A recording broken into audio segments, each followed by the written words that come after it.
because we like works. We're used to traditional medicine. Because you can't go to Babalawo anymore, you go to consult a pastor. So pastors have become Babalawos wearing suits. Or can I tell you the truth? So they tell you have to do certain things in order to grab you and to grip you. And unfortunately, not all pastors, but there are some pastors who are operating under the spirit of divination. They know how to read palms, and they're not different from palm readers or diviners.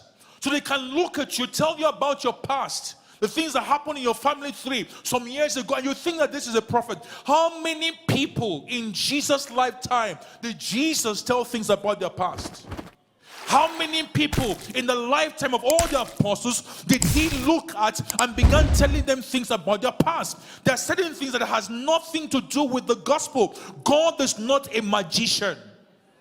God is not a diviner. Yes, he knows everything from the past to the future, but he does not use your past to manipulate you.